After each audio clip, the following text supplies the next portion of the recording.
अपनी हथेली पर लिखो एक शब्द पति तुम्हारी बोली ना बोले तो कहना, वो तुम्हारे प्यार में न तड़पे तो कहना। संबंध सुधरता जाएगा दोनों के बीच और सब कुछ कितना सुंदर हो जाएगा।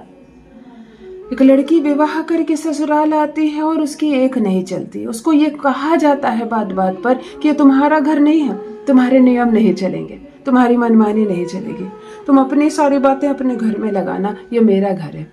ससुराल में अगर ये कहा जाए कि ये तुम्हारा घर नहीं है तो लड़की को न रोना है, न सहमना है, न छोड़कर भागना है ससुराल।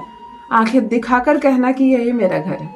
तुम्हारा घर है या नहीं पता नहीं, परंतु मेरा घर है। क्योंकि मैं जब जन्म ली और जब होश संभाली उसी वक्त मुझे कह दिया गया मेरे मायके में कि ये घर तुम्हारा नहीं है, तुम्हारा असली घर तुम्हारा ससुराल है। तो जिस चीज को मैं अपने दिमाग में रखकर बड़ी हुई हूँ और विवाह करके धूमधाम से सबके आंखों के सामने आज अपने घर में प्रवेश की हूँ, अगर वो घर मेरा नहीं तो कौन घर है ना। डरना नहीं है, घबराना नहीं है। रोती हो, बैग उठाती हो गुस्से में और फिर मायके चली जाती हो। मायके तुम्हारा घर नहीं है, मायके तुम्हारी भाई और भाभी का घर है। कड़वा जरूर है, हर लड़की के लिए उसके पिता का घर का दरवाजा खुला रहता है। अगर कोई सता रहा है, परेशान कर रहा है, कोई तकलीफ है तो वो घर है तुम्हारे लिए। लेकिन बात बात पर, छोटी बात पर अगर ससुराल के त्याग का सोच रही हो क्योंकि घर तो वहां मेरा अपना है, ये गलत बात है। ऐसे घर नहीं बसेगा। विवाह बहुत कठिन चीज होती है। एक अजनबी लड़के के साथ उसके घर में रहना, उसकी माता को माता कहना, उसके पिता को पिता कहना, उसको अपना संसार मान लेना, एक पति के भरोसे अपने संपूर्ण जीवन को सौंप देना बहुत कठिन होता है। इस कठिनाई को एक महिला ही वहन कर सकती है, कि पुरुष से नहीं होगा। एक पुरुष को अगर उसका घर छोड़ना पड़ जाए, लड़की के माँ को माँ कहकर उसके घर में जीवन भर रहना पड़े और काम करना पड़े तो शायद एक दिन भी ना टिके। और आज ये पूरा संसार कैसे टिका है, ससुराल संभाली हुई है लड़कियां, ये औरत के अंदर इतनी सहनशीलता परम पिता परमेश्वर ने बनाई है। तो अगर तुम औरत हो और इतनी सहनशीलता मिली है तो ठीक है, परिस्थितियां बिगड़ी है तो परिस्थितियां सुधरेंगी।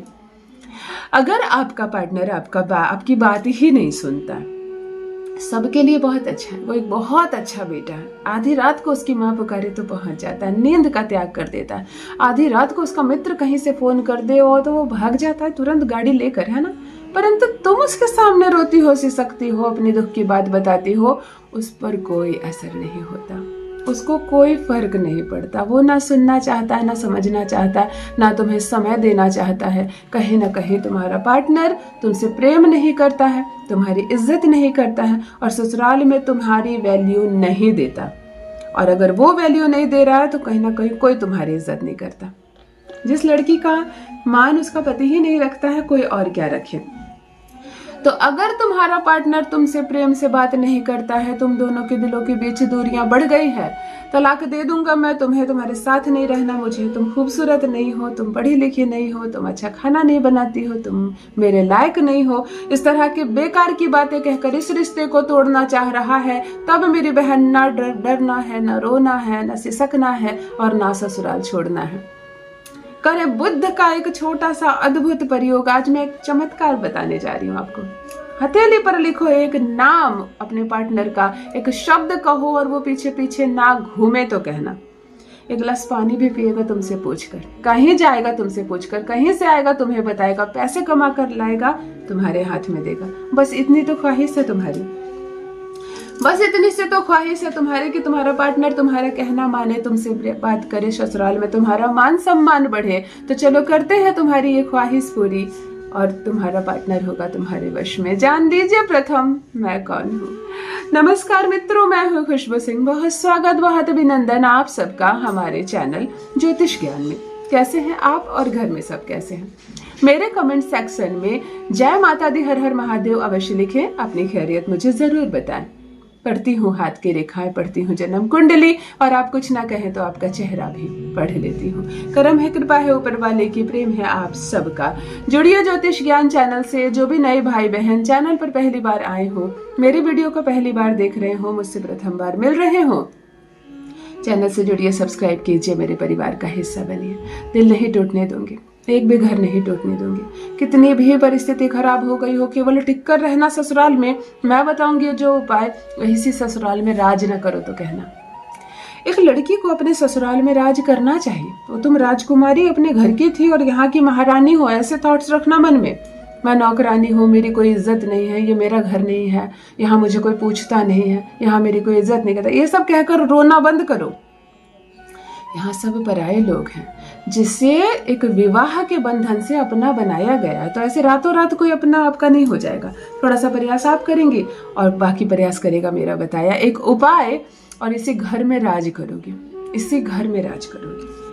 बुद्ध से जुड़ा यह प्रयोग, संबंधों में मधुरता चली आएगी, तुम्हारा आकर्षण बढ़ेगा, खिंचा चलाएगा वो तुम्हारी ओर। और केवल वही नहीं, ससुराल में हर किसी को तुम प्यारी लगोगी।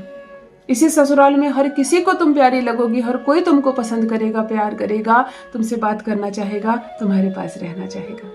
एक हरी इलायची ले ले, बुधवार के दिन से थोड़ा सा जल 2 बूंद डाले और किसी पत्थर पर हरी इलायची को घिसे, किसी रुखड़े पत्थर पर घिसना, ताकि ये जैसे चंदन घिसते हैं तो कैसे एक पेस्ट बन जाता है। हरी इलायची जल के माध्यम से जब घिसी जाती है तो एक ग्रीन पेस्ट निकलता है। साक्षात बुद्ध, साक्षात बुद्ध। मैं क्या कहूं कि क्या उपाय मैं आपके साथ साझा करने जा रही हूँ। कुछ बूंदों जल के साथ आप एक हरी इलायची को घिसकर पेस्ट बनाएं और उस पेस्ट से अपने दाहिने हाथ की हथेली पर अपने पार्टनर का नाम लिखें। इलायची के पेस्ट से, इसी पेस्ट को माथे पर तिलक भी लगाएं, कंठ में भी तिलक लगाएं, नाभि में भी तिलक लगाएं, कान के पीछे भी तिलक लगाएं, और इसी पेस्ट से आप अपने पार्टनर का नाम अपनी हथेली पर लिखें। एक जगह चुपचाप शांति से बैठ जाए। उत्तर की ओर चेहरा रहे, शरीर पर हरा कपड़ा रहे, इस पर हाथ रखो ना, ऐसे जो नाम लिखा है उस पर अपनी इंडेक्स फिंगर रखो ना। आंखें बंद करो, पति की अनुभूति करो, उसे देखने का प्रयास करो, और जिस मंत्र को मैं कहूं उस मंत्र को 108 बार जप करना। आपको मंत्र कहना है शन त्रीन नान। इस मंत्र को मैं स्क्रीन पर दे रही हूं, आप अच्छे से समझ लें, देख लें और गलती मत करना। हरी रंग की इलायची को घोलकर आप पेस्ट लिखेंगे, इस पर आप उंगली रखेंगे, टच करेंगे और अनुभूति करेंगे अपने पार्टनर की। उसके चेहरे को याद करेंगे, उसको देखने का प्रयास करेंगे। अच्छे जो वक्त आप लोग बिताए हैं और जो वक्त आए आपके जीवन में वो आप चाहती हैं, इस चीज को याद करके इस मंत्र को 108 बार जप करेंगे और मल कर ये जो नाम आपने लिखा इसको मिटा देंगे, अपने हाथ में पूरा मल कर खत्म हो जाए, ये समा जाए आपके भीतर। अब कहाँ आपका आप और कहाँ आपका पति, पता ही ना चले कि आप लोग 2 हो, 2 से कब 1 हो जाओ। आकर्षण बढ़ेगा, संबंधों में सुधार होगी, वो आपका दीवाना हो जाएगा, वो आपकी बात मानेगा, वो आपकी ओर खींचा चला आएगा। अगर 7 समंदर दूर रहता हो ना तो तुम्हारी याद में तड़प उठेगा, तुम्हारे पास आने के लिए मचल उठेगा, भाग कर आएगा तुम्हारे पास, हर बात मानेगा, तुमसे प्रेम करेगा और तुम्हारे वश में होगा, तुम्हारे वश में होगा। और यकीन मानो, पति अगर प्रेम करने लगे और सम्मान देने लगे तो ससुराल में हर एक व्यक्ति तुम्हारा सम्मान करेगा, कोई नहीं तुम्हारी इंसल्ट करेगा। फिर देखो सब कुछ कितना सुंदर हो जाता है। अवश्य करें, अपना अनुभव मेरे साथ भी अवश्य साझा करें। सुखी रहो ना, प्रेम से रहो, थोड़ी सी जिंदगी है, साथ रहो। बहुत बहुत धन्यवाद।